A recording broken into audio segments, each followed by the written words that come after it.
Good morning children's. आज हम हिंदी के पद्य खंड का सेकंड लेसन पढ़ेंगे। आपको प्रीवियस क्लास में मैंने फर्स्ट लेसन पढ़ा दिया था कबीरदास जी, और आज हम पढ़ेंगे मीराबाई।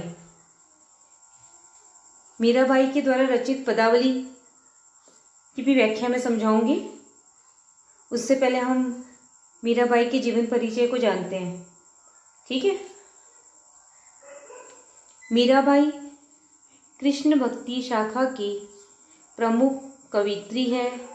उनकी कविताओं में स्त्री पराधीनता के प्रति एक गहरी टीस है, जो भक्ति के रंग में रंग कर और गहरी हो गई है।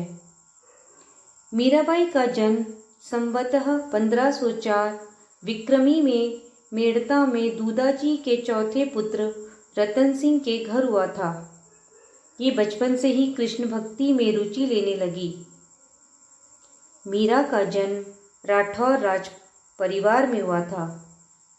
उनका विवाह मेवाड़ के सिसोदिया राज परिवार में हुआ था। उदयपुर के महाराणा कुंवर भोजराज इनके पति थे, जो मेवाड़ के महाराणा सांगा के पुत्र थे। विवाह के कुछ समय बाद ही उनके पति का देहांत हो गया। पति की मृत्यु के बाद उन्हें पति के साथ सती करने का प्रयास किया गया, किंतु मीरा इसके लिए तैयार नहीं हुई। आप सभी जानते हैं, मीरा बचपन से ही कृष्ण भक्त थी और बाल्यकाल में ही उनकी माता का देहांत हो गया था और उनका लालन पोषण उसके दादाजी राव दूदाजी ने किया था और वहीं रहकर उन्होंने अपना जीवन व्यतीत किया, जिससे उनके हृदय में भी कृष्ण के प्रति अगाध भक्ति उत्पन्न हो गई थी। और उसके बाद सन 1516 ईस्वी में उनका विवाह राणा सांगा के पुत्र महाराजा भोजराज के साथ कर दिया था। विवाह के पश्चात भी वह कृष्ण की भक्ति में ही लीन रहती थी, ठीक है। इसके आगे वे संसार की ओर से विरक्त हो गई और साधु संतों की संगति में हरि कीर्तन करते हुए अपना समय व्यतीत करने लगी। पति के परलोकवास के बाद भी इनकी भक्ति दिन प्रतिदिन बढ़ती गई। ये मंदिरों में जाकर वहां मौजूद कृष्ण भक्तों के सामने कृष्ण जी की मूर्ति के आगे नाचती रहती थी। विवाह के पश्चात जब उनके पति का देहांत हो जाता है, उसके बाद भी वह कृष्ण भक्ति में लीन रहती थी और वो साधु संतों की संगति करने लगी और कृष्ण भक्तों के सामने कृष्ण जी की मूर्ति के आगे नाचती रहती थी। मीराबाई का कृष्ण भक्ति में नाचना और गाना राज परिवार को अच्छा नहीं लगा। उन्होंने कई बार मीराबाई को विष देकर मारने की कोशिश की, क्योंकि उनके राजघराने में ठेस पहुंच रही थी, क्योंकि वो उस राजघराने की बहू थी और बहू का इस प्रकार बाहर जाकर नाचना गाना उस परिवार वालों को पसंद नहीं था। इसलिए उन्होंने मीराबाई को कई बार जहर देकर मारने की कोशिश की। घर वालों के इस प्रकार के व्यवहार से परेशान होकर वह द्वारका और वृंदावन चली गई। वह जहाँ जाती थी वहाँ लोगों का सम्मान मिलता था। लोग उन्हें देवी के जैसा प्यार और सम्मान देते थे। इन सभी परिस्थितियों के बीच मीरा का रहस्यवाद और भक्ति की निर्गुण मिश्रित सगुण पद्धति सर्वमान्य बनी और द्वारका में संवतः 1627 ईस्वी में भगवान कृष्ण की मूर्ति में समा गई। मतलब 1627 में उनका देहांत हो गया, ठीक है बच्चों। अब हम मीराबाई द्वारा रचित पदावली पढ़ेंगे, ठीक है। इनके फर्स्ट पद में लिखा हुआ है, बसो मेरे नैनन में नंदलाल, मोर मुकुट मकराकृत कुंडल, अरुण तिलक दिए भाल। मोहनी मूर्ति सावरी सूरती, नैना बने विशाल, अधर सुधा रस मुरली राजत, उर वैजंती माल। क्षुद्र घटिका कटितट शोभित, नुपुर सबद रसाल। मीरा प्रभु संतन सुखदाई, भक्त बच्छल गोपाल। यहाँ प्रेम दीवानी मीरा भगवान कृष्ण के रूप सौंदर्य पर मुग्ध है और श्री कृष्ण की ही मोहिनी मूर्ति को अपने नेत्रों में बसाना चाहती है। तो इस पद में श्री कृष्ण के सौंदर्य का वर्णन किया गया है, जिसे वो अपने नैनों में बसाना चाहती है। मीराबाई कहती है, बसो मेरे नैनन में नंदलाल, हे नंदलाल श्री कृष्ण मेरे नैनों में बस जाओ। मोर मुकुट मकराकृत कुंडल, श्री कृष्ण को संबोधित करते हुए कहती है मीराबाई कि उनके सिर पर मोर मुकुट मतलब मोर के पंखों से निर्मित मुकुट तथा मकराकृत कुंडल, मकराकृत कुंडल मतलब मकर प्लस आकृत, मछली के आकार के कुंडल, और उनके कानों में मछली के आकार के कुंडल तथा अरुण तिलक दिए भाल। अरुण मीन्स लाल, लाल तिलक दिए भाल, भाल मतलब मस्तक माथा, और उनके माथे पर लाल तिलक अति सुंदर सुशोभित हो रहा है। मोहनी मूर्ति सावरी सूरती, मोहनी मूर्ति मन को मोहने वाली मूरत, सावरी सूरती, सावरी मीन्स श्याम वन शरीर में, नैना बने विशाल, नैना नेत्र बने विशाल, श्यामवन शरीर में उनके विशाल नेत्र अति सुंदर सुशोभित हो रहे हैं। अधर सुधारस मुरली राजत, उर्वैजंती माल।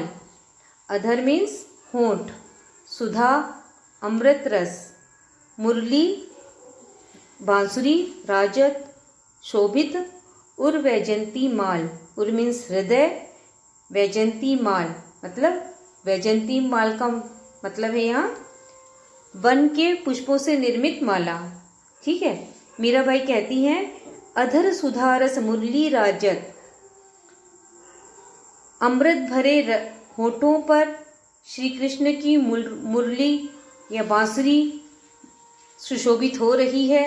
उर वैजंती माल, उर मतलब हृदय, और उनके हृदय में वैजंती वन के पुष्पों से निर्मित माला सुशोभित हो रही है।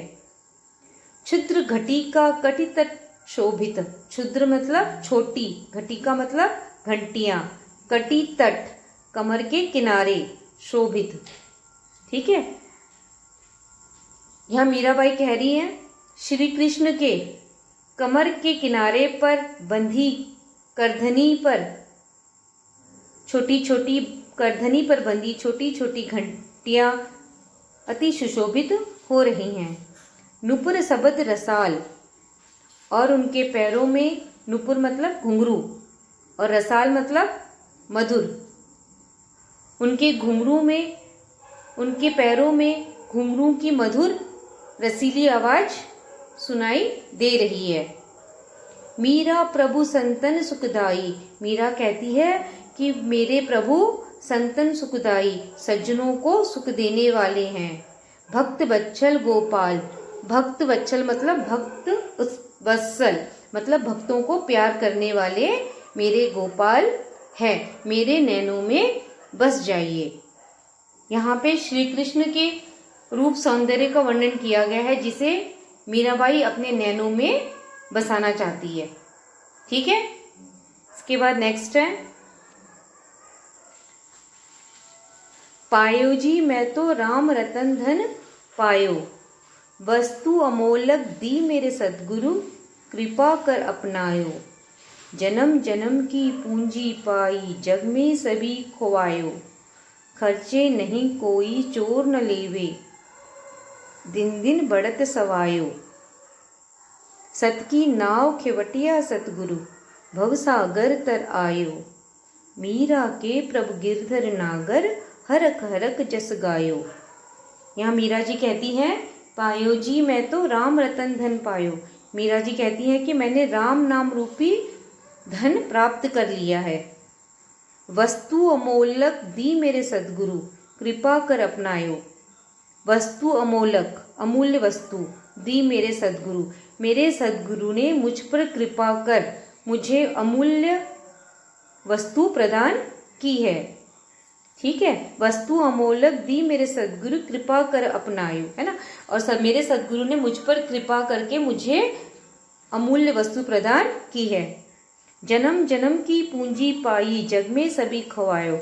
और उस अमूल्य धन को प्राप्त करके मुझे ऐसा प्रतीत हो रहा है जैसे मैंने जन्म जन्म की संचित पूंजी को प्राप्त कर लिया है। जग में सभी खोवायो, मतलब मैंने अब तक प्राप्त की हुई सारी सांसारिक भोग वस्तुओं को त्याग कर उस अमूल्य धन को प्राप्त कर लिया है।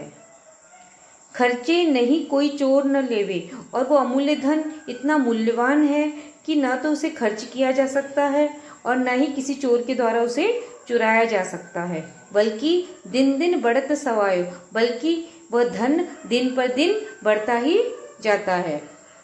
सत की नाव खेवटिया सतगुरु, भवसागर तर आयो। सत की नाव, ईश्वर की भक्ति रूपी नाव।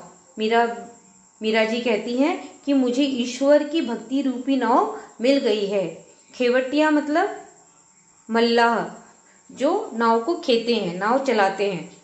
खेवटिया सदगुरु, और उस नाव के मल्लाह कौन है? मेरे सदगुरु हैं। भवसागर तर आयो, और मेरे सदगुरु के सहारे मैं इस भवसागर को पार कर पाऊंगी। आशय यह है कि मीराबाई कहती हैं कि मैं भक्ति रूपी नाव के द्वारा इस सांसारिक सागर को प्राप्त कर सकूंगी और मोक्ष को प्राप्त कर सकूंगी। ठीक है। मीरा के प्रभु गिरधर नागर, हरक हरक जस गायो। मीरा के प्रभु या मीरा के जो स्वामी हैं वो गिरधर नागर है। हरक हरक मतलब हर्षित होकर, हरक हरक जस गायो, और वह हर्षित होकर श्री कृष्ण का यशोगान करती है। ठीक है, मतलब इसमें इस स्टैंजा में ये समझाया गया है कि वो मीराबाई ने श्री कृष्ण के राम नाम रूपी अमूल्य धन को प्राप्त किया है, और उस अमूल्य धन को प्राप्त करके उसे ऐसा प्रतीत हो रहा है कि उस धन को प्राप्त करके ना तो किसी के द्वारा वो खर्च भी किया जा सकता है, ना चोरों के द्वारा चुराया जा सकता है, बल्कि दिन ब दिन बढ़ता ही जाएगा। और उस अमूल्य धन के द्वारा ही वो अपने सदगुरु के द्वारा इस सागर को भी पार कर सकेगी और भगवान की भक्ति में लीन रह सकेगी।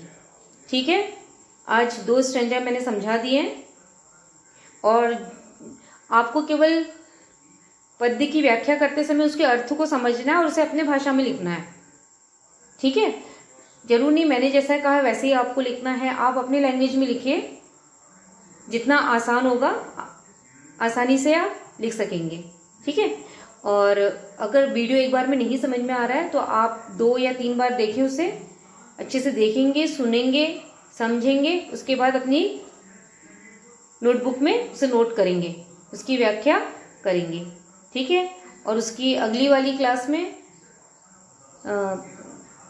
नेक्स्ट क्लास में हम आगे की व्याख्याएं करेंगे। तब तक आप लोग जितना भी मैंने वक्त दिया अपनी काव्य की कॉपी में कंप्लीट करेंगे। ठीक है, ओके।